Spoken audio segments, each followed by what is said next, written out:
Hello friends, आप सभी कैसे हो। आशा करता हूँ आप सभी ठीक होंगे। मैं संजय अपने YouTube channel SM science maths पर सभी का स्वागत करता हूँ। फ्रेंड्स, आज के इस वीडियो में हम देखने वाले हैं chapter human body and organ system. ये जो साइंस का चैप्टर है, 8 साइंस का चैप्टर है। ये चैप्टर का एक्सरसाइज के सॉल्यूशंस इस वीडियो में हम देखने वाले हैं। तो आइए वीडियो स्टार्ट करते हैं। एक एक क्वेश्चन से हम स्टार्ट करेंगे। यहाँ पर फर्स्ट क्वेश्चन है एक्सरसाइज क्वेश्चन नंबर 1। और क्वेश्चन क्या है, देखो, find out my partner. Question है find out my partner.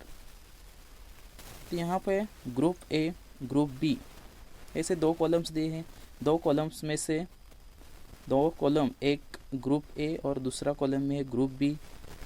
Group A में कुछ वर्ड्स दिए हैं और ग्रुप बी में उनके आंसर्स दिए हैं, उनको हमें मैच करना है। तो देखो फर्स्ट क्या है, फर्स्ट है हार्ट बीट। अभी हार्ट बीट की बात करेंगे तो हार्ट बीट जो होते हैं नॉर्मल ह्यूमन बॉडी के अंदर जो हार्ट बीट होते हैं, हार्ट बीट आर नियरली 72 पर मिनट। ये हार्ट बीट जो होते हैं वो कितने होते हैं, 72 होते हैं, इसलिए उसका आंसर रहेगा 72। उसके बाद है आरबीसीज। आरबीसी है रेड ब्लड सेल्स या रेड ब्लड कॉर्पल्सेस।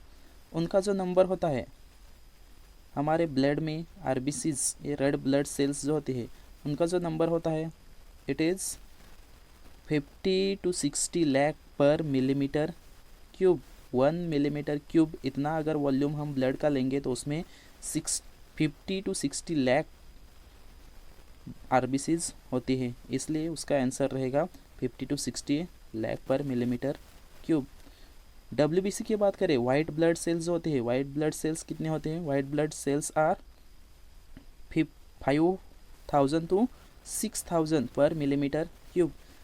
जो हम 1 मिलीमीटर क्यूबिक मिलीमीटर ब्लड का वॉल्यूम ले रहे हैं उसमें नियरली 5000 to 6000 डब्ल्यूबीसीज होते हैं। नेक्स्ट है ब्लड डोनेशन। ब्लड डोनेशन का ऑप्शन रहेगा 350। क्यों है, क्योंकि हम नियरली 350 ml इतना ब्लड डोनेट कर सकते हैं, इसलिए ब्लड डोनेशन रहेगा 350 ml। Normal body temperature, normal body temperature, अगर नॉर्मल ह्यूमन बॉडी टेम्परेचर हम देखेंगे तो नॉर्मल बॉडी टेम्परेचर होता है इट इज़ 37 डिग्री सेल्सियस, इसलिए इसका आंसर रहेगा 37 डिग्री सेल्सियस। उसके बाद है पीएच ऑफ ऑक्सीजनेटेड ब्लड। जो ऑक्सीजन से भरा हुआ खून है, ऑक्सीजनेटेड ब्लड, ये जो ब्लड है उसका पीएच अगर देखेंगे तो पीएच ये होता है 7.4 पीएच होता है ऑक्सीजनेटेड ब्लड का। सो 7.4 अगर बात करें तो 7.4 होता है अल्कलाइन या फिर basic. So the oxygenated blood is alkaline nature, is having the alkaline nature. तो ये था find out my partner question number 1। Question number 1 यहाँ पर उसके सॉल्यूशंस दिए हैं, देखो वही heart beat 72, RBCs 50 to 60 lakh per millimetre cube, डब्ल्यूबीसीज 5000 to 6000 per millimetre cube, blood donation है 350 ml, नॉर्मल बॉडी टेम्परेचर है 37 डिग्री सेल्सियस और पीएच ऑफ ऑक्सीजनेटेड ब्लड है 7.4। यह है क्वेश्चन नंबर 1। नेक्स्ट क्वेश्चन की तरफ जाएंगे। नेक्स्ट क्वेश्चन क्या है, देखो नेक्स्ट क्वेश्चन की तरफ जाएंगे तो क्वेश्चन नंबर 2 है। क्वेश्चन नंबर 2 क्या है, देखो क्वेश्चन नंबर 2 दिया है कंप्लीट द फॉलोइंग टेबल। ये जो नीचे टेबल दिया है वो हमें कंप्लीट करना है। उसमें क्या क्या दिया है, देखो फर्स्ट है रेस्पिरेटरी, इसमें है मेन हेडिंग देखेंगे तो ये क्या है ऑर्गन सिस्टम। यहाँ पर क्या है ऑर्गन्स और यहाँ पर है उनका फंक्शंस। मतलब क्या करना है हमें, रेस्पिरेटरी सिस्टम की बात करेंगे उसमें कौन कौन से ऑर्गन इन्वॉल्व होते हैं ये यहाँ पर लिखेंगे और उन सब ऑर्गन का फंक्शन क्या है ये यहाँ पर लिखेंगे। Same for the circulatory system के लिए भी हमें वही लिखना है। सर्कुलेटरी सिस्टम में कौन कौन से ऑर्गन इन्वॉल्व होते हैं, उनका फंक्शंस क्या है, वो यहाँ पर हमें लिखना है। तो आइए उसका सॉल्यूशन देख लेते हैं। अभी सॉल्यूशन क्या है, देखो यहाँ पर एक एक करके हम सॉल्यूशन देखेंगे। देखो फर्स्ट है रेस्पिरेटरी सिस्टम, फर्स्ट है रेस्पिरेटरी सिस्टम। रेस्पिरेटरी सिस्टम की बात करें तो रेस्पिरेटरी सिस्टम में ऑर्गन कौन कौन से इन्वॉल्व होते हैं। रेस्पिरेटरी सिस्टम में ऑर्गन ये इन्वॉल्व होते हैं कि फर्स्ट तो आता है नोज, फर्स्ट आता है नोज, ये ऑर्गन है रेस्पिरेटरी सिस्टम में, फर्स्ट है नोज। अभी इसका फंक्शन क्या है, नोज का मेन फंक्शन क्या है, traps dust particle and microbes and prevent there entry in the respiratory system. ये क्या करता है, नोज क्या करता है, जो भी डस्ट पार्टिकल्स या फिर माइक्रो ऑर्गेनिजम्स अंदर जाएंगे उनको प्रिवेंट करने का, मतलब अंदर जाने नहीं देंगे, ये प्रिवेंट करने का काम कौन करता है, नोज। क्योंकि नोज में अगर देखेंगे तो नोज में क्या होते हैं, छोटे छोटे ऐसे हेयर्स होते हैं जो डस्ट पार्टिकल या फिर माइक्रो ऑर्गेनिजम्स को ट्रैप करेंगे। नेक्स्ट आता है रेस्पिरेटरी ऑर्गन फेरिंग्स। ये फेरिंग्स क्या करता है, देखो pharynx this act as the passage for the entry of air into the windpipe. This acts as the passage, ये एक पैसेज की तरह काम करता है, किस लिए, for the entry of air into the wind pipe. Wind pipe में एयर जाने के लिए ये एक रास्ते की तरह काम करता है, as act as the passage. उसके बाद है विंड पाइप। विंड पाइप क्या करता है, this act as the passage through which air passes into the lungs. ये एक रास्ता है जहाँ से जो एयर है वो लंग में पास होती है। और उसके बाद है रेस्पिरेटरी मेन ऑर्गन होता है लंग, और लंग का मेन फंक्शन क्या है, लंग का मेन फंक्शन है exchange of gases occurs in the lung. जो गैसेस एक्सचेंज होते हैं, जैसे कि हम सांस लेते हैं मतलब ऑक्सीजन लेते हैं और कार्बन डाइऑक्साइड बाहर निकाल देते हैं, oxygen is inhale and carbon dioxide is exhale. तो ये जो गैसेस एक्सचेंज होते हैं, मतलब हम ले रहे हैं ऑक्सीजन और बाहर फेंक रहे हैं कार्बन डाइऑक्साइड, तो ये जहाँ पर एक्सचेंज होते हैं वो कहाँ पर होते हैं, mainly in the lungs. Next system है सर्कुलेटरी सिस्टम, और सर्कुलेटरी सिस्टम में मेन जो ऑर्गन है वो क्या होता है, heart. Without heart the circulatory system is incomplete. और मेन जो फंक्शन है हार्ट का, मेन फंक्शन क्या है, the main organ from where circulation of blood to the different body parts occur. तो पूरे शरीर में, पूरे बॉडी में ब्लड को फैलाने का काम कौन करता है, हार्ट, इसलिए सर्कुलेटरी सिस्टम का मेन ऑर्गन है। उसके बाद है ब्लड वेसल्स। जैसे कि हमें अगर पानी को एक जगह से दूसरी जगह लेकर जाना है तो हमें पाइप्स की ज़रूरत होती है, सेम उसी तरह से हमारे बॉडी में पाइप्स की तरह, सेम पाइप की तरह से होते हैं ब्लड फैलाने के लिए, उनको हम बोलते हैं वेसल्स। और वेसल्स क्या करते हैं, this are the close system of vessels which helps in the circulation of blood. Blood को सर्कुलेट करने के लिए ये जो वेसल्स होते हैं वो बहुत ही काम आते हैं।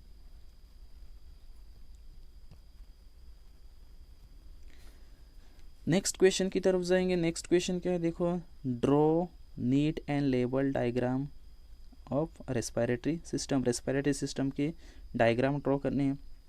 तो क्या है, देखो इसमें रेस्पिरेटरी सिस्टम ये जो है इसकी हमें डायग्राम ड्रॉ करनी है। तो रेस्पिरेटरी सिस्टम में क्या क्या आता है, बेसिकली क्या होता है, respiratory system consist of the nasal cavity. ये इधर होती है नेजल कैविटी, यहाँ पर होता है फेरिंग्स। अभी फेरिंग्स क्या हुआ हमने अभी देखा, it is this allows the passage for the air towards the wind pipe. उसके बाद होता है ट्रेचिया, ये यहाँ पर होता है जहाँ पर वोकल कॉर्ड ऐसा प्रेजेंट होता है, ये क्या होता है, यहाँ पे ट्रेचिया होता है। उसके बाद यहाँ पर ये जो है ये लंग्स है, लंग्स 2 लंग्स होते हैं, राइट साइड और लेफ्ट साइड। यहाँ पर अगर देखेंगे तो ये राइट साइड में आएगा और ये रहेगा लेफ्ट साइड लंग। और उसके नीचे होता है डायफ्राम जो बहुत ही इम्पोर्टेंट होता है इनहेलेशन एंड एक्सहेलेशन, मतलब during breathing, main breathing is due to the diaphragm. Diaphragm की वजह से जो ब्रीदिंग हम सांस लेते हैं, सांस छोड़ते हैं, वो किसकी वजह से होता है, mainly it is due to the diaphragm. आगे हम देखेंगे, आगे क्वेश्चंस जो आएंगे उसमें हम देखेंगे कि ये कैसे काम करता है। तो नेक्स्ट क्वेश्चन की तरफ अभी जाएंगे। नेक्स्ट क्वेश्चन क्या है, देखो ये थी रेस्पिरेटरी सिस्टम की डायग्राम। नेक्स्ट क्वेश्चन की बात करें तो वहाँ पर नेक्स्ट क्वेश्चन है, draw the neat label diagram of internal structure of the heart. Internal structure of the heart, अगर हार्ट की डायग्राम की बात करें तो ये है, ये इसको मैं थोड़ा सा जूम आउट कर देता हूँ क्योंकि पूरा यहाँ पे डायग्राम दिख नहीं रहा है। तो क्या है, देखो internal structure of the heart, इसमें अगर बात करें तो ये हार्ट जो होता है, ह्यूमन हार्ट होता है, इट इज़ 4 चेम्बर हार्ट। इसमें 4 चेम्बर्स होते हैं, 2 एट्रियम होते हैं और 2 वेंट्रिकल्स होते हैं। जो ऊपर का हिस्सा है उसको बोला जाता है एट्रियम। ये सपोज़ यहाँ से 2 हिस्से हैं ऊपर, जैसे कि ये इधर मैं ही दिखा रहा हूँ। सपोज़ ये हार्ट है, तो heart is divided into the 4 chambers. ये जो ऊपर के हिस्से हैं उनको बोला जाता है एट्रियम, और ये जो लोअर के हिस्से उनको बोला जाता है वेंट्रिकल्स। तो इस साइड में रहेगा राइट एट्रियम, ये रहेगा राइट एट्रियम, और इस साइड में रहेगा लेफ्ट एट्रियम, ये इस साइड में रहेगा लेफ्ट एट्रियम। और निचला जो हिस्सा है उसको बोला जाता है वेंट्रिकल्स, ये होता है राइट वेंट्रिकल, और यहाँ पर है लेफ्ट वेंट्रिकल। तो देखो यहाँ पर सेम वही दिखाया है। ये देखो यहाँ पर ये है राइट वेंट्रिकल, ये यहाँ से ये निचला जो हिस्सा है वो क्या है, राइट वेंट्रिकल। ये यहाँ पर है राइट एट्रियम, ऊपर का जो हिस्सा है वो क्या है, राइट एट्रियम। यहाँ पर है लेफ्ट वेंट्रिकल, निचला जो हिस्सा है वो लेफ्ट वेंट्रिकल, ऊपर का जो हिस्सा है वो क्या है, लेफ्ट एट्रियम। ये है पल्मोनरी वेन और दूसरे है पल्मोनरी आर्टरी। पल्मोनरी आर्टरी क्या करती है, ये डीऑक्सीजनेटेड ब्लड जो पूरे शरीर में से आता है वो लंग्स तक लेके जाने का काम करते हैं पल्मोनरी आर्टरी। और पल्मोनरी वेन क्या करती है, वो लंग्स में से ऑक्सीजनेटेड ब्लड जो है वो हार्ट तक लाने का काम करते हैं। अवोर्टा है, aorta is the very big vessels which carry the oxygenated blood. पूरे शरीर में से पूरे बॉडी में फैलाने का काम कौन करता है, ये अवोर्टा करता है। और यहाँ पर है सुपेरियर वेना कैवा, जो ऊपर के हिस्से से डीऑक्सीजनेटेड ब्लड लाने का काम करता है। और नीचे जो है ये वेसल्स है, निचली जो है वेसल्स है वो है इन्फेरियर वेना कैवा, और ये क्या करते हैं, निचला जो हिस्सा है पूरे शरीर में से ब्लड कलेक्ट करने का काम करते हैं। तो ये है human heart structure, internal structure of the human heart. ये हमें यहाँ पे डायग्राम पूछी गई थी, internal structure of the human heart, इस क्वेश्चन में हमने देखा। अभी नेक्स्ट क्वेश्चन की तरफ जाएंगे। नेक्स्ट क्वेश्चन क्या है, देखो नेक्स्ट क्वेश्चन की तरफ जाएंगे। Give reasons, explain with reason. Question है एक्सप्लेन विथ रीजन्स। इसको मैं थोड़ा जूम कर लेता हूँ। उसमें फर्स्ट क्वेश्चन क्या है, एक एक करके सब क्वेश्चन देखेंगे। अगर कोई भी मेरे चैनल पर नया है तो चैनल को सब्सक्राइब करें और साइड में जो बेल आइकन है उसको भी प्रेस करें, ताकि जो भी वीडियो बनेगा वो पहले आपके यहाँ पहुँच जाएगा। सो यहाँ पर क्वेश्चन क्या है, नेक्स्ट देखो, एक्सप्लेन विथ रीजन, ऐसा हमें बताया है, एक्सप्लेन विथ रीजन। तो ह्यूमन, फर्स्ट क्वेश्चन है human blood is red coloured. Human का जो ब्लड होता है वो रेड कलर का क्यों होता है, उसको हमें एक्सप्लेन करना है। तो इसका रीजन देखो क्या है, human blood is red in colour due to presence of respiratory pigment haemoglobin. Hemoglobin is a pigment which is red in color and thus imparts red color to the blood. Human का जो blood होता है वो red क्यों होता है, इसका reason क्या है, it is due to the presence of respiratory pigment. Blood में क्या प्रेजेंट होता है, हीमोग्लोबिन, और हीमोग्लोबिन जो है वो रेड कलर का होता है, इसलिए पूरा जो ब्लड है वो रेड कलर का हमें दिखाई देता है। नेक्स्ट क्वेश्चन की तरफ जाएंगे। नेक्स्ट क्वेश्चन क्या है, एक्सप्लेन विद द रीजन। उसमें नेक्स्ट क्वेश्चन है upward and downward movement of diaphragms occur consecutively. Upward and downward movement of diaphragm occurs consecutively. ये क्यों होता है, इसका रीजन हमें यहाँ पे देना है, एक्सप्लेन करना है with reason. Diaphragm is a muscular partition which is present between the thoracic cavity and abdominal cavity. ये जो डायफ्राम है वो क्या है, it is nothing but the muscular partition, एक पार्टीशन है जो थोरेसिक कैविटी और एब्डोमिनल कैविटी, मतलब चेस्ट का एरिया और पेट का एरिया, उसके बीच में होता है, उनके दोनों के बीच में होता है। अभी क्या होता है देखो, मेन ये डायफ्राम कैसे काम करता है। During the process of breathing की समय क्या होता है, the upward and downward moment of the diaphragm occurs simultaneously. ये जो अपवर्ड एंड डाउनवर्ड मोमेंट होती है डायफ्राम की ब्रीदिंग के समय, वो दोनों एक साथ होते हैं साइमल्टेनियसली, मतलब एक के बाद दूसरे ऐसे मोमेंट होते रहते हैं। अभी क्या होगा देखो, व्हेन वी इनहेल, जब हम सांस लेते हैं, the ribs rise up while the diaphragms lower down simultaneously. क्या होगा, जब हम सांस लेते हैं तब जो हमारे रिब्स है वो ऊपर की तरफ आते हैं, तो उसी टाइम में जो डायफ्राम है वो नीचे की तरफ जाता है, और उसकी वजह से क्या होता है देखो, causing a decrease in pressure on the lungs. अगर हम सांस लेते हैं तो रिब्स ऊपर आएगी और जो डायफ्राम है नीचे जाएगा, और जो लंग्स के ऊपर प्रेशर है वो डिक्रीज होगा। उसकी वजह से क्या होगा, this result in the moving of air into the lungs through the nose as the ribs return to their original position. अगर रिब्स वही सेम पोजीशन पे अगर फिर से गई तो क्या होगा, diaphragm rises up leading to the increase in the pressure. Diaphragm क्या होगा, ऊपर की तरफ आएगा और लंग्स के ऊपर प्रेशर बढ़ेगा। अगर प्रेशर बढ़ेगा तो जो एयर है लंग्स के अंदर वो ऑटोमेटिकली बाहर निकाल दी जाएगी। This result moving of air outside the nose, और वो जो एयर रहेगी वो बाहर फेंकी जाएगी। तो इस तरह से ये जो डायफ्राम है वो ब्रीदिंग में बहुत ही इम्पोर्टेंट, बहुत ही हेल्पफुल होता है। अभी नेक्स्ट क्वेश्चन की तरफ जाएंगे। नेक्स्ट क्वेश्चन क्या है देखो, एक्सप्लेन विथ रीजन। इसमें और क्वेश्चन है, blood donation is considered to be superior of all donations. Blood donation है वो सुपीरियर कंसिडर किया जाता है, जितने भी डोनेशन है उसमें से ये बेस्ट डोनेशन है ऐसा माना जाता है ब्लड डोनेशन। क्यों, इसका रीजन हमें देना है। Blood donation is considered superior of all donations because, reason क्या है, it can save someone's life. क्या करता है वे, मेन बहुत सिंपल सा रीजन है। क्या करता है ब्लड डोनेशन से क्या क्या होता है, बहुत सारी किसी की भी हम जान बचा सकते हैं। Most of the lives are lost due to the blood loss during the surgeries, accidents और cases where regular blood transfusion is required. बहुत सारे ऐसे जो जाने हैं वो जाने जाते हैं। क्योंकि जो ब्लड ट्रांसफ्यूजन होना था, जो ब्लड हमें चाहिए वो रेगुलर टाइम पे नहीं मिलता है, और ये किसकी वजह से होते हैं, due to the surgeries, accident की वजह से जो ब्लड बहुत सारा खून बहता है, उसी की जगह हमें ब्लड ट्रांसफ्यूजन की ज़रूरत होती है। और अगर ये टाइम पे नहीं होगा तो बहुत सारी जानें भी जा सकती हैं। This live can be save, तो ये जो लाइफ है किसी की भी लाइफ रहेगी वो सेव कर सकते हैं।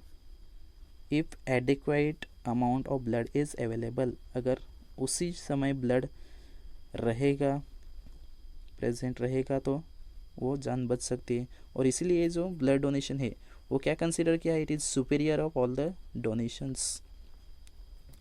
नेक्स्ट क्वेश्चन है, इसमें फोर्थ क्वेश्चन है देखो, person with O blood group is considered as universal donor. Person with O blood group is considered as universal donor. Person with O blood group is considered as universal donor because such an individual can donate blood to a person having any other blood groups. इसका reason क्या है, person with O blood group ये universal donor, as a universal donor consider किया जाता है। इसका बहुत simple सा रीजन है, क्योंकि जिस व्यक्ति में ये जो ब्लड ग्रुप है वो ब्लड ग्रुप रहेगा, वो व्यक्ति, वो पर्सन किसी भी पर्सन को ब्लड डोनेट कर सकता है, चाहे उसका ब्लड ग्रुप कौन सा भी हो। तो भी ये जो ओ ब्लड ग्रुप वाला इंसान होता है वो किसी भी ब्लड वाले ग्रुप को ये डोनेट कर सकता है, और इसीलिए जो ओ ब्लड ग्रुप है it is considered as the universal donor. Next question की तरफ जाएंगे, क्वेश्चन नंबर 5। उसी में क्वेश्चन नंबर 5 क्या दिया है, food must have limited amount of salts. क्या है, food must have limited amount of salt. जो हमारा खाना है उसमें जो सॉल्ट है वो लिमिटेड होना चाहिए। इसका रीजन क्या है, देखो, food must have limited amount salt as we require limited amount of salt this in our body. हमारे बॉडी में जो हमें सॉल्ट चाहिए वो भी लिमिटेड ही चाहिए। अगर ज़्यादा हुआ तो क्या होगा, उसका रीज़न हम आगे देखेंगे। Excessive salt in food can leads to the accumulation of water in different part of the body such as arms, legs etcetera. अगर बहुत ज़्यादा सॉल्ट हुआ तो क्या होगा, ये जो सॉल्ट है वो एक्यूमुलेट होगा, वाटर उसमें एक्यूमुलेट होगा कहाँ पर, different part of the body, जैसे कि आर्म से, लेग्स से, यहाँ पर वाटर एक्यूमुलेट हो जाएगा। एंड इसकी वजह से क्या होगा, इडिमा, ये जो बीमारी है ये इडिमा हो सकती है। Too much salts lead to the increase in the blood pressure as well. अगर बहुत ज़्यादा सॉल्ट हुआ तो ब्लड प्रेशर भी इंक्रीज हो सकता है, और इसलिए जो हम फूड खाते हैं, जो खाना खाते हैं उसमें लिमिटेड अमाउंट ऑफ सॉल्ट होना चाहिए। ये था question number 5, sorry question number 4 में से सब क्वेश्चन था 5। नेक्स्ट क्वेश्चन की तरफ अभी जाएंगे। मेन क्वेश्चन है अभी क्वेश्चन नंबर 5। क्वेश्चन नंबर 5 में से फर्स्ट क्वेश्चन है, देखो क्या है, explain the functional correlation of circulatory system with respiratory, digestive and excretory system.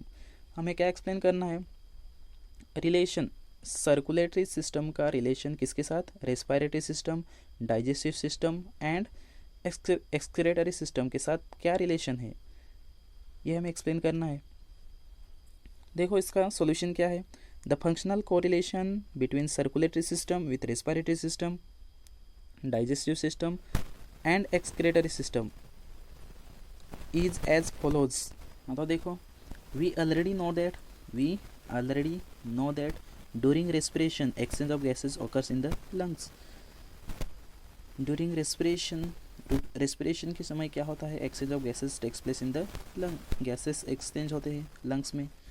The respiratory system causes the diffusion of oxygen. Respiratory system क्या करते हैं, ये ऑक्सीजन को डिफ्यूज़ कर देते हैं, कहाँ पर, इनटू द ब्लड में ये डिफ्यूज़ कर देते हैं। और diffusion of CO2 out of the blood, जो CO2 है कार्बन डाइऑक्साइड है, मतलब it is as the waste product, जो वेस्ट प्रोडक्ट है वो इसको डिफ्यूज़ कर देते हैं लंग्स के अंदर, और then the oxygen is then transported to the cells of the body via circulatory system. और जो भी ऑक्सीजन डिफ्यूज़ हुआ रहेगा ब्लड के अंदर वो पूरे शरीर में फैला जाता है थ्रू द ब्लड। तो ये हमें रिलेशन दिखाता है circulatory system and respiratory system. अभी आगे देखेंगे सर्कुलेटरी सिस्टम, डाइजेस्टिव सिस्टम से क्या रिलेशन है, फिर सर्कुलेटरी सिस्टम का एक्सक्रेटरी सिस्टम से क्या रिलेशन है। देखो आगे हम जाएंगे, आगे की तरफ बढ़ते हैं। The digestive system is responsible for producing nutrients by breaking complex molecule into simpler ones. Digestive system क्या करते हैं, जो भी कॉम्प्लेक्स न्यूट्रिएंट्स रहेंगे, जो भी कॉम्प्लेक्स मॉलिक्यूल्स रहेंगे उनको सिंपलर वंस, सिंपल में कन्वर्ट करने का काम करते हैं, और वहाँ से क्या हमें मिलते हैं, न्यूट्रिएंट्स। तो ये जो सर्कुलेटरी सिस्टम है क्या करते हैं, circulatory system then transport this nutrients to the different cells and tissue. हमारे बॉडी के अंदर जितने भी सेल्स टिश्यू रहेंगे वहाँ तक ये जो सिंपलर सब्सटेंस था, सिंपलर मॉलिक्यूल में कन्वर्ट किया था, मतलब न्यूट्रिएंट्स, ये न्यूट्रिएंट्स को सेल्स तक या टिश्यू तक पहुंचाने का काम कौन करते हैं, फिर सर्कुलेटरी सिस्टम है। तो इधर हमें ये दिखाई देता है कि सर्कुलेटरी सिस्टम और डाइजेस्टिव सिस्टम में रिलेशन है। नेक्स्ट है एक्सक्रेटरी सिस्टम इज रिस्पॉन्सिबल, क्या, excretory system is responsible for the elimination of the waste product from the body. These waste product are transported by the blood to the excretory system. बहुत सारी processes होने के बाद जो भी waste product रहेंगे ये जो वेस्ट प्रोडक्ट है वो कहाँ पर ट्रांसपोर्ट किए जाते हैं, टूवर्ड्स द एक्सक्रेटरी सिस्टम। और एक्सक्रेटरी सिस्टम क्या करते हैं वो वेस्ट प्रोडक्ट बाहर निकालने का काम करते हैं। तो यहाँ पे हमें दिखाई देता है एक्सक्रेटरी सिस्टम और सर्कुलेटरी सिस्टम, ये दोनों का रिलेशन है। आगे बढ़ते हम नेक्स्ट क्वेश्चन की तरफ। Explain the structure and function of the human blood. Human blood, इसका स्ट्रक्चर एंड फंक्शन हमें एक्सप्लेन करना है। ह्यूमन ब्लड में क्या क्या होता है, कैसे काम करता है, ह्यूमन ब्लड में क्या क्या होता है, और फिर फंक्शन क्या है, ये हमें यहाँ पे एक्सप्लेन करना है। तो देखो, explain the structure and function of human blood, ये क्वेश्चन है। तो blood is a fluid connective tissue that flows in blood vessels. अभी ब्लड की डेफिनेशन क्या है, देखो, blood is a connective tissue, ये क्या है, connective tissue that flows in blood vessels. क्या करता है, ब्लड वेसल्स में फ्लो होते रहता है। It compose of two components, plasma and blood cells. Blood में क्या होता है, दो कंपोनेंट्स होते हैं, कौन कौन से, एक तो होता है प्लाज्मा और दूसरा क्या होता है, ब्लड सेल्स होती है। तो पहले प्लाज्मा के बारे में देखेंगे, बाद में ब्लड सेल्स के बारे में देखेंगे।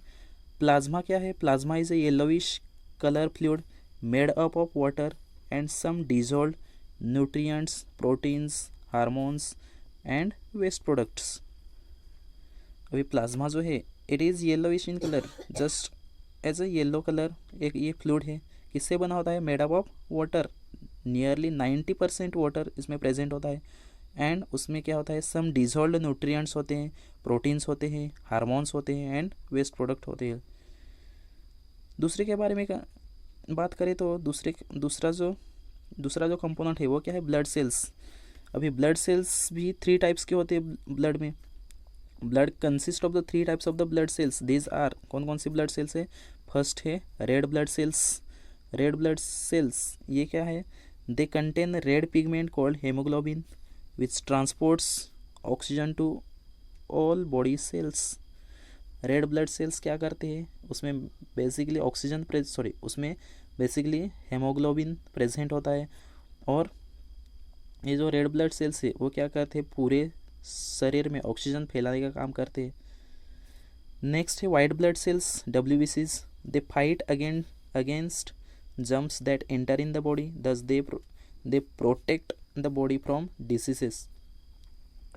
ये क्या करते हैं, red blood cells, they are fighting against the germs which are entering into the body and they protect our body from the diseases होने से बचाने का काम कौन करते हैं, ये रेड ब्लड सेल्स, और इसलिए हम उनको सोल्जर्स भी बोल सकते हैं, soldiers in our body. White blood cells WBCs बोला जाता है शॉर्ट में, रेड ब्लड सेल्स को RBCs बोला जाता है शॉर्ट में।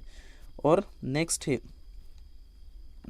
और एक कंपोनेंट है ब्लड सेल्स में से क्या क्या है, तो ये है प्लेटलेट्स। प्लेटलेट्स क्या करते हैं, when we injured bleeding stop after some time. जब हम इंजर्ड हो जाते हैं तो ब्लीडिंग जो है वो स्टॉप हो जाती है थोड़ी देर के बाद। ये किसकी वजह से होता है, this happens because of the activity of the platelets which helps in the clotting of blood. ये क्या करता है, तो जो भी खून निकलता है उसको रोकने का काम कौन करता है, प्लेटलेट्स। तो ये भी एक ब्लड सेल्स का टाइप है।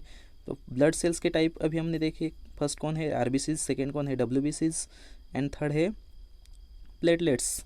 अभी इसी क्वेश्चन में हमने देखा कि स्ट्रक्चर एंड फंक्शन एक्सप्लेन करना था, तो ये स्ट्रक्चर तो हुआ। अभी फंक्शन की तरफ जाएंगे, मेन ब्लड का फंक्शन क्या है वो देखेंगे। तो देखो ब्लड का फंक्शन क्या है, it transport nutrients and oxygen to the different part of the body. Nutrients and oxygen transport करने का काम कौन करता है, ब्लड ही करता है, to the different part of the body. It carries waste material from the different part of the body to be remove by the excretory organ. जो भी वेस्ट प्रोडक्ट रहेंगे पूरे शरीर में से वो एक्सक्रेटरी ऑर्गन तक लाने का काम कौन करते हैं? ये ब्लड ही करते हैं। Next, chemical messengers like hormone are transported by the blood. ये जो केमिकल मैसेंजर्स होते हैं, मैसेंजर्स जैसे कि हार्मोन्स उनको ट्रांसपोर्ट करने का काम भी ये ब्लड ही करते हैं। नेक्स्ट पॉइंट है protect the body from the diseases carrying germs. जो भी जम्स कैरी होंगे बॉडी के अंदर उनको प्रोटेक्ट करने का काम ये ब्लड ही करते हैं। और लास्ट पॉइंट है helps to maintain a constant body temperature. हमारे बॉडी का टेम्परेचर कांस्टेंट रखने के लिए भी ये ब्लड जो है वो बहुत ज़रूरी होता है। तो ये था structure and function of the blood. Question number 5 में से क्वेश्चन नंबर 3 अभी सब क्वेश्चन 3 ये आगे हम देखेंगे। क्या है क्वेश्चन देखो, explain the importance and need of the blood donation. Importance क्या है ब्लड डोनेशन का और नीड क्या है ब्लड डोनेशन की। तो देखो इम्पोर्टेंस पहले तो देखेंगे। Blood donation is one of the biggest donation of an individual towards their society. ये बहुत ही बिगेस्ट, बहुत ही बड़ा डोनेशन होता है ब्लड डोनेशन। कौन से भी इंडिविजुअल के लिए बहुत ही बड़ा डोनेशन है और ये भी टूवर्ड्स द सोसाइटी अगर बात करें तो ये बहुत ही इम्पोर्टेंट माना जाता है। Blood loss can occur under the circumstances of the accident, during surgeries or in case of disease which required blood transfusion। Blood loss कहाँ पर ज़्यादा तो होता है? एक्सीडेंट्स के समय, सर्जरीज के समय या फिर ऐसे डिसीजेस जहाँ पर ब्लड ट्रांसफ्यूजन की ज़रूरत होती है। तो adequate amount of available blood can save many lives. अगर सही टाइम पे हमें ब्लड मिलता है तो बहुत सारी जो जाने हैं वो बच सकती है। इट डज़ नॉट हार्म और effect the body of the donor and amount of the blood which is donated is recovered with in 24 hours. अगर ब्लड डोनेट करेंगे तो जो भी डोनर रहेगा उसके ऊपर कुछ भी नहीं हार्म इफेक्ट नहीं होगी। फिर जो भी ब्लड डोनेट किया रहेगा इट इज़ रिकवर्ड, वो पूरा रिकवर हो जाता है within 24 hours. This donated blood can be stored and use as and when the requirement arises. जो भी ब्लड डोनेट किया रहेगा वो हम स्टोर कर सकते हैं और जब भी रिक्वायरमेंट रहेगी तब ये यूज़ कर सकते हैं। क्वेश्चन नंबर 6 की तरफ जाएंगे। क्वेश्चन नंबर 6 क्या है देखो, एक्सप्लेन द डिफरेंसेस। उसमें फर्स्ट है आर्टरीज एंड वेंस। आर्टरीज और वेंस के बीच में डिफरेंस क्या है ये हमें यहाँ पे देखना है। तो देखो फर्स्ट पॉइंट क्या है, आर्टरीज और वेंस की बात करें तो first point difference between arteries and when. Arteries क्या है? Arteries carries blood towards organ and away from the heart. Arteries क्या करते हैं? ये ब्लड ट्रांसपोर्ट करने का काम करते हैं, ब्लड करते हैं कहाँ से? From heart to the body parts, ऐसे हम बोल सकते हैं from heart to the body parts. और वेन क्या करते हैं? ये ब्लड ट्रांसपोर्ट करते हैं, ब्लड कैरी करते हैं from the whole body towards the heart, from the body towards the heart. Second point क्या है? Carries full oxygenated blood. Arteries है वो क्या करते हैं? ऑक्सीजनेटेड ब्लड लेके जाने का काम करते हैं। तो वेंस क्या करते हैं? D oxygenated and carbon dioxide enriched blood carry करने का काम करते हैं। मतलब डी ऑक्सीजनेटेड जहाँ पर ऑक्सीजन नहीं रहेगा और कार्बन डाइऑक्साइड बहुत ज़्यादा होगा, ऐसा ब्लड कैरी करने का काम कौन करते हैं? ये वेंस करते हैं। थर्ड पॉइंट क्या है? थर्ड पॉइंट है देखो, blood flows with high pressure and jerks. Arteries में जो ब्लड फ्लो होता है it is flow with the very high pressure, और जो भी वेंस में ब्लड फ्लो होगा it is with the very low pressure and smoothly. Fourth point है arteries have no walls while veins have wall to prevent back flow of blood. Arteries में walls नहीं होती और वेंस में walls होती है, किसके लिए? बैक फ्लो अगर हुआ ब्लड का तो ये प्रिवेंट करने का काम करते हैं वॉल्स। नेक्स्ट पॉइंट है fifth, walls are elastic veins में walls are non elastic. Arteries में जो वेंस होते हैं वॉल्स होते हैं वो इलास्टिक होते हैं, तो वेंस में जो वॉल्स होते हैं दे आर नॉन इलास्टिक।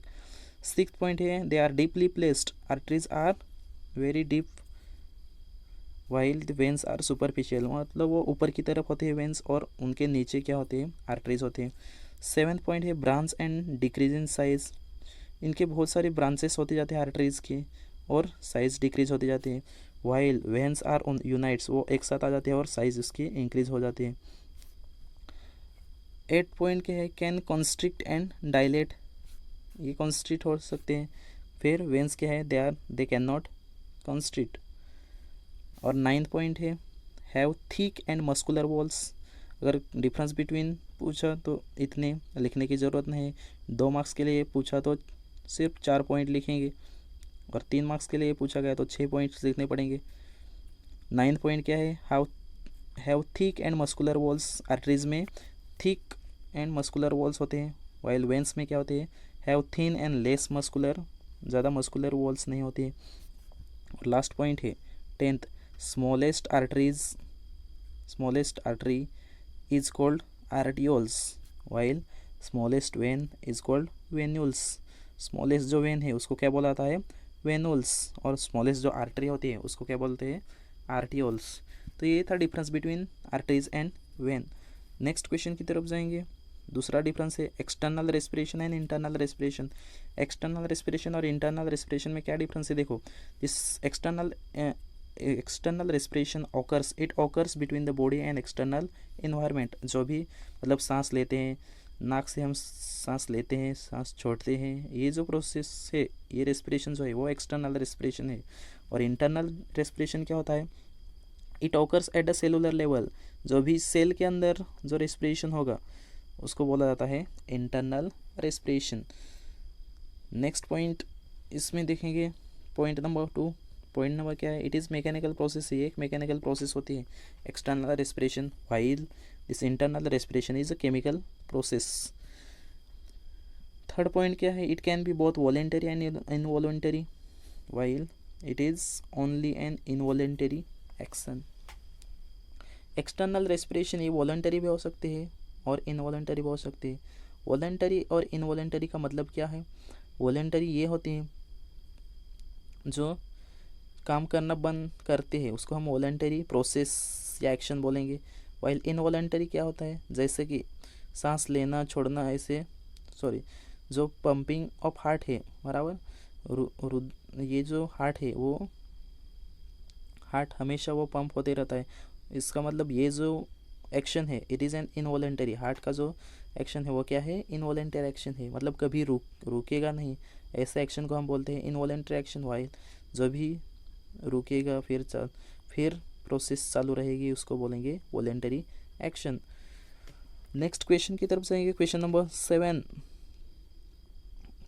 7 क्या है देखो, which health parameter of blood donor should be check.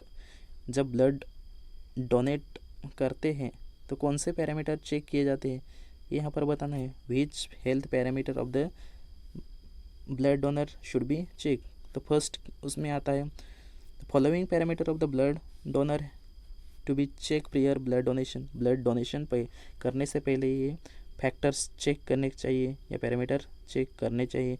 उसमें फर्स्ट आता है age, this is set age before which and after which blood donation can be done और नॉट रिस्पेक्टिवली। ये एक as होता है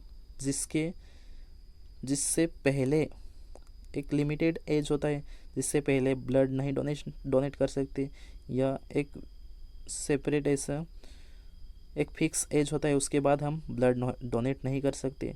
तो एज का भी ये एक पैरामीटर हम लेंगे ब्लड डोनेट, जब ब्लड डोनेट करना है तब एज ए फैक्टर एज भी कंसीडर करेंगे। उसके बाद आता है weight of an individual is also an important factor as underweight individuals are not allowed to donate blood. अगर वेट जो है बहुत ही कम रहा तो उसके लिए ब्लड डोनेशन या फिर वो जो इंसान रहेगा वो जो व्यक्ति रहेगी वो ब्लड डोनेट नहीं कर सकती। क्या होता है in underweight individuals the likelihood of having a Reactions such as dizziness and fainting following donation are higher. जो भी अंडरवेट इंडिविजुअल रहेगा उसमें रिएक्शंस जैसे कि डिजीनेस एंड फेंटिंग ये होने की बहुत ही संभावना होती है, और इसलिए अंडरवेट अगर रहेगा तो ब्लड डोनेट नहीं कर सकते। नेक्स्ट पैरामीटर क्या है देखो, नेक्स्ट पैरामीटर ये है heart, lung and blood diseases. Donors are inquired about any prior history of the heart, lung और blood diseases. Blood with heart diseases, heart wall condition, irregular heartbeat, disease of blood vessels in brain, heart failure and certain lung condition may be excluded from the blood donation.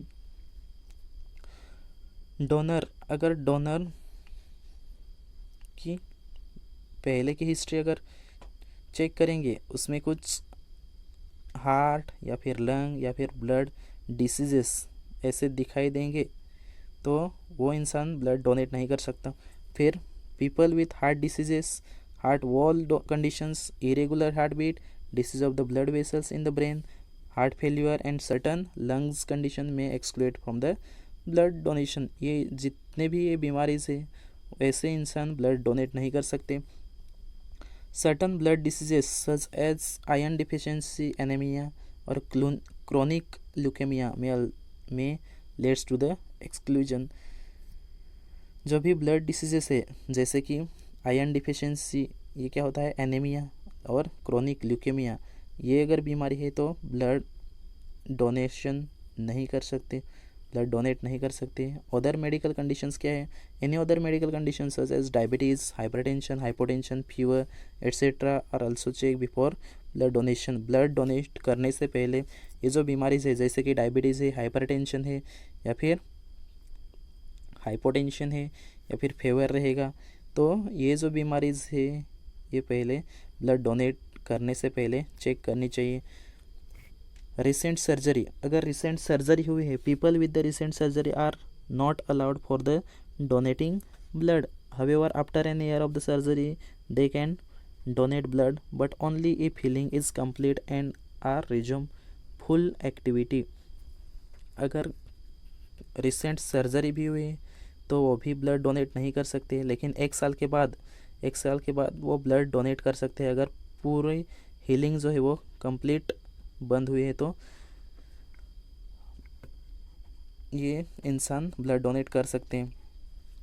फिर next parameter क्या है, pregnancy. Women who are pregnant are not permitted to donate the blood during the pregnancy and for 6 weeks after the pregnancy end. अगर pregnant women है तो भी blood donate नहीं कर सकती, और फिर प्रेगनेंसी ख़त्म होने के बाद 6 वीक्स के बाद वो ब्लड डोनेट कर सकते हैं। नेक्स्ट क्वेश्चन की तरफ जाएंगे। क्वेश्चन नंबर 8 क्या है देखो, फिल इन द ब्लैंक्स है। Question number 8 fill in the blanks है। Fill in the blanks using appropriate words given in the bracket. Bracket में जो भी वर्ड्स दिए हैं उनको यूज़ करके हमें ये ब्लैंक फिल करने हैं। अभी यहाँ पे वर्ड्स नहीं दिखाई दे रहे हैं, डायरेक्टली मैं आंसर बता रहा हूँ। देखो, RBCs of the blood contain, RBCs में क्या होता है, हीमोग्लोबिन होता है जो कि एक आयरन कंपाउंड है, तो इसलिए यहाँ पर आंसर रहेगा हीमोग्लोबिन। नेक्स्ट क्वेश्चन की तरफ जाएंगे। नेक्स्ट क्वेश्चन क्या है देखो, dash is present between thoracic and abdominal cavity. Thoracic cavity और एब्डोमिनल कैविटी के बीच में क्या होता है, डायफ्राम। तो ये आंसर रहेगा इसका सही से। नेक्स्ट क्वेश्चन है cardiac muscles are, cardiac muscles जो भी मतलब हार्ट के मसल्स है, दे आर इनवॉलेंटरी, उनकी जो एक्शन होती है वो इनवॉलेंटरी होती है, और इसलिए इसका आंसर रहेगा सही से इनवॉलेंटरी।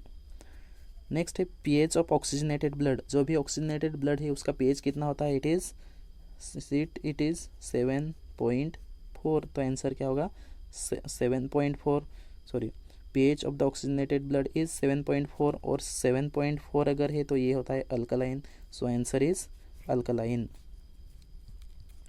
नेक्स्ट क्वेश्चन की तरफ जाएंगे। क्या है देखो, production of RBCs occur in, जो आरबीसीज प्रोड्यूस होती है वो कहाँ पर होती है, they are produced in the red bone marrow. जो रेड बोन मैरो होता है उसमें ये आरबीसीज जनरेट होती है, प्रोड्यूस्ड होती है। नेक्स्ट क्वेश्चन है find odd one out. Odd one out हमें यहाँ से ऑड फाइंड करना है। ए ओ के ए बी बी, यहाँ पे अगर बात करेंगे तो ए ओ फिर ए बी और बी ये सब ब्लड ग्रुप्स है, while K is not an blood group, so K is odd one out. देखो K is odd one out because it is inorganic ion while rest of the 4 are types of the blood group. बाकी सब क्या है, blood groups के type है, while this K is an inorganic ion, ये एक ion है या फिर ये एक एलिमेंट है, ऐसे हम बोल सकते हैं। नेक्स्ट क्वेश्चन है, नेक्स्ट क्वेश्चन की तरफ जाएंगे। ब्लड प्लाज्मा, नेक्स्ट क्या है, blood plasma, platelets, blood transfusion, blood corpuscles. Blood plasma या फिर प्लेटलेट्स या फिर ब्लड कॉर्पल्सेस, ये क्या है सब,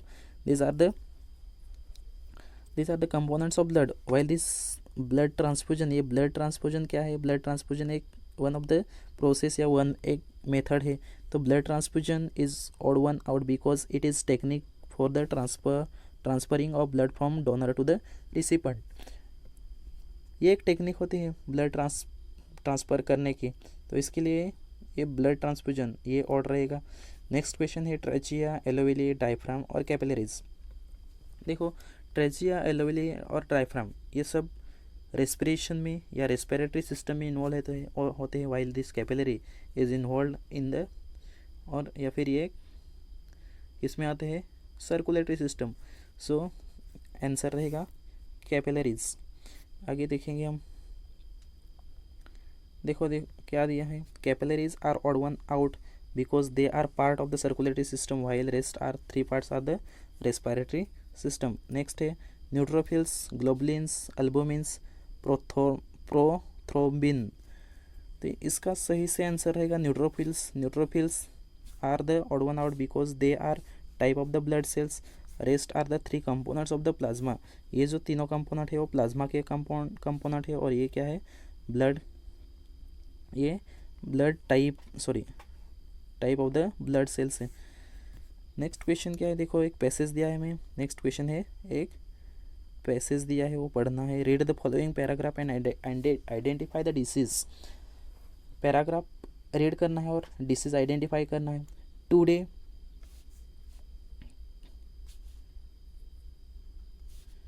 क्या दिया है, today her child became 1.5 year old, however that child does not seem to be healthy and happy. It was continuously crying and gradually becoming weak. It has shortness of breath. Its nails have become blue. तो यहाँ से disease कौन सा है वो हमें identify करना है। From the above mention symptoms it seems like the child is suffering from the some kind of the respiratory disorder और सर्कुलेटरी डिसऑर्डर। मतलब ये पैसेज पढ़ने के बाद ऐसा लगता है कि जो यहाँ पर चाइल्ड है उसको एक तो रेस्पिरेटरी डिसऑर्डर है या फिर सर्कुलेटरी डिसऑर्डर है। He has problem in breathing and his nails became blue which means there is low level या फिर लैक ऑफ ऑक्सीजन। जो नेल्स है वो ब्लू कब होंगे, वहाँ पर ऑक्सीजन कम होगा, तो ऐसा हो सकता है। Circulating in the red blood cell it is known as the cyanosis, और उसको क्या बोलाता है, cyanosis. It occurs when enough oxygen is not present in the blood thus making the skin और membrane becoming skin turn purplish blue. अगर oxygen की कमी हुई शरीर के अंदर तो हमारी जो स्किन है वो कैसे किस कलर की हो जाती है, पर्पलिश ब्लू, मतलब ब्लू कलर में कन्वर्ट थोड़ी बहुत ऐसे ब्लू कलर में दिखाई देगी। नेक्स्ट क्वेश्चन की तरफ जाएंगे। नेक्स्ट क्वेश्चन क्या दिया है देखो, और ये लास्ट क्वेश्चन है, इस एक्सरसाइज का लास्ट क्वेश्चन है। Your neighbouring uncle has been diagnose with hypertension, what should he do to keep his blood pressure within normal range. अभी अभी मतलब क्वेश्चन में क्या दिया है, अभी अभी जो साइड के अंकल है, तुम्हारी साइड के अंकल है, उसको डायग्नोज करने के बाद पता चला कि उसको हाइपरटेंशन है, मतलब हाई बीपी है, हाई ब्लड प्रेशर है। तो उन्होंने क्या करना चाहिए ताकि उनका जो ब्लड प्रेशर है वो नॉर्मल रेंज में रहे। तो उसका सॉल्यूशन क्या है, देखो, the following methods can be adopted to keep the blood pressure within normal range. अगर ब्लड प्रेशर नॉर्मल रेंज में रखने हैं तो जो भी मेथड्स दिए हैं नीचे वो एडोप्ट करने चाहिए। First, lose the extra weight रहेगा वो लूज़ करना चाहिए। नेक्स्ट, एक्सरसाइज और डू योगा रेगुलरली, एक्सरसाइज करनी चाहिए, योगा करनी चाहिए regularly. Eat a healthy balance diet containing fruits and vegetables, balance diet लेना है जिसमें फ्रूट्स और वेजिटेबल्स प्रेजेंट रहेंगे। रिड्यूस द अमाउंट और सॉल्ट इन फूड, सॉल्ट ये कम करना है। अवॉइड अल्कोहल एंड स्मोकिंग और अल्कोहलिज्म जो है अल्कोहल लेते हैं वो अवॉइड करना है। Reduce amount of stress by indulging in your favourite activities, stress reduce करना है, जो भी हमारे फेवरेट एक्टिविटीज़ रहेंगी उसमें इन्वॉल्व होके। और लास्ट पॉइंट है regular monitoring of the blood pressure, हमेशा रेगुलर ये जो ब्लड प्रेशर है वो हमेशा चेक करते रहना चाहिए।